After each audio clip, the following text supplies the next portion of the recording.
नमस्कार, स्वागत है आपका हमारे खास कार्यक्रम बयानवीर में, जहां हम आपको दिखाते हैं वो नेताओं के बयान जिनसे सियासी गलियारों में मचता है तहलका और उठता है भूचाल। सबसे पहले बयानवीर में बात करेंगे कांग्रेस प्रवक्ता सुप्रिया श्रीनेत की, जिन्होंने प्रयागराज में हो रहे महाकुंभ को लेके कहा कि 12 साल में एक बार आने वाला आस्था का महापर्व है महाकुंभ। हिंदू धर्म और सनातन संस्कृति से परिपूर्ण अध्यात्म का महाकुंभ संगम है, इसलिए जो प्रयागराज में श्रद्धालुओं के साथ हो रहा है वो देखकर मन व्यथित है, दुखी है। कहां से श्रद्धालु पैसा जोड़कर कुंभ में स्नान करने इस पर्व का हिस्सा बनने आए हैं। ये बयान सुनिए आप। 12 साल में एक बार आने वाला आस्था का महापर्व है महाकुंभ। हिंदू धर्म और सनातन संस्कृति से परिपूर्ण अध्यात्म का महासंगम कहलाता है ये कुंभ, और इसीलिए जो प्रयागराज में श्रद्धालुओं के साथ हो रहा है वो देखकर मन वाकई में व्यथित है, वाकई में दुखी है। कहां से श्रद्धालु पैसा जोड़कर कुंभ में स्नान करने इस पर्व का हिस्सा बनने आए हैं, लेकिन दो व्यक्तियों के चेहरा चमकाने की सनक का खामियाजा उन्हीं आम लोगों को भुगतना पड़ रहा है। विज्ञापन की चकाचौंध तो ऐसी थी कि इन श्रद्धालुओं को लगा कि व्यवस्था बिल्कुल चकाचक है। कहा गया था लोगों के ठहरने की, आवागमन की, सबका उचित प्रबंध किया गया है। लेकिन जो भयावह तस्वीरें और वीडियो अब सामने आ रहे हैं उसको देखकर तो यही लगता है कि सरकार और प्रशासन नाम की कोई चीज ही नहीं है उत्तर प्रदेश में, और रेल मंत्रालय पर तो वाकई में लगता है कि जैसे ताला पड़ गया है।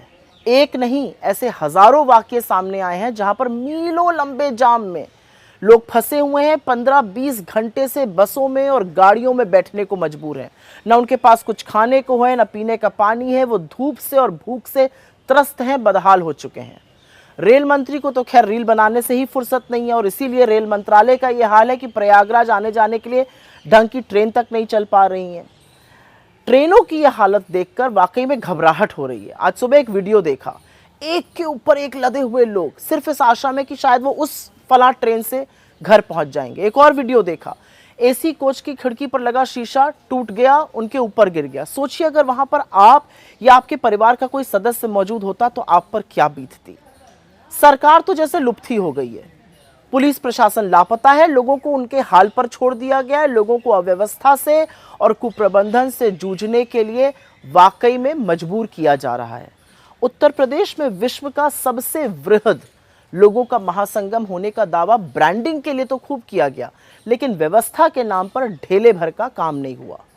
और जो लोग ड्रोन से चीजों का पता लगाने की डींग हाँकते थे वो आज तक मृत लोगों की सूची और संख्या जारी नहीं कर पाए हैं। मेरा एक छोटा सा सवाल है, लोगों का या श्रद्धालुओं का अपनी सरकार से क्या अपेक्षा हो सकती है? यही कि आने जाने की उचित व्यवस्था हो, ठहरने का इंतजाम हो, सड़कों पर ट्रैफिक संचालन का प्रबंध हो, फूड स्टॉल्स लगे रहें, बहुत बहुत दूर ना लगे जहां पर लोग खुद खरीद कर खाएंगे। पर शायद इस तरह की आशा करना भी बेईमानी है। व्यवस्था के नाम पर जो बदहाली है वो देखकर वाकई में दुख हो रहा है। अब आपको बयानवीर में सुप्रिया श्रीनेत का एक और बयान सुनाते हैं, जिसमें उन्होंने कहा कि नरेंद्र मोदी फ्रांस से अमेरिका जाएंगे तो सबके मन में कुछ सवाल है। क्या वह डोनाल्ड ट्रंप से उन भारतीयों के साथ हुई ज्यादती का मुद्दा उठाएंगे जिनको अमेरिका ने वापस भेजा है?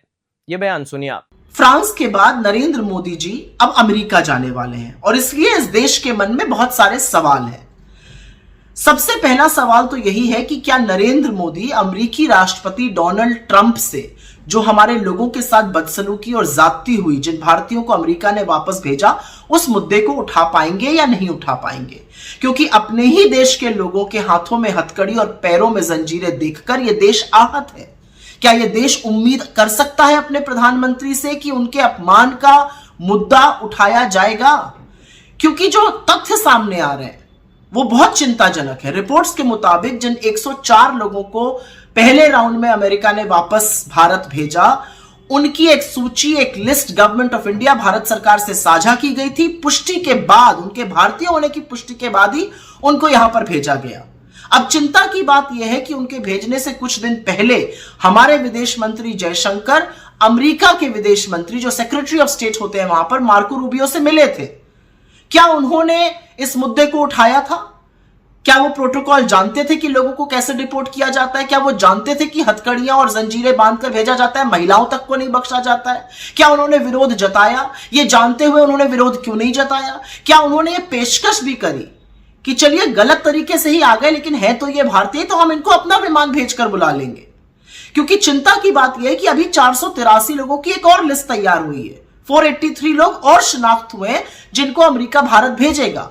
तो क्या एस जयशंकर जी ने यह पेशकश की है कि हम अपना विमान भेजकर अपने लोगों को वापस बुला लेंगे? मुझे कोई आपत्ति नहीं है, अगर कोई घुसपैठ करता है तो कोई भी राष्ट्र स्वतंत्र है उनको वापस भेजने के लिए, उनको खदेड़ने के लिए। लेकिन अपने ही लोगों के साथ ये बदसलूकी, ये जानवरों जैसा व्यवहार देखकर तो कोई भी भारतीय आहत होगा। लेकिन क्या नरेंद्र मोदी जी को इस अपमान से कोई फर्क पड़ता है? क्या वो व्यथित या दुखी होते हैं कि कितनी प्रताड़ना हुई, 40 घंटे तक हमारे लोगों के साथ, उससे पहले उनको डिटेंशन सेंटर में रखा गया?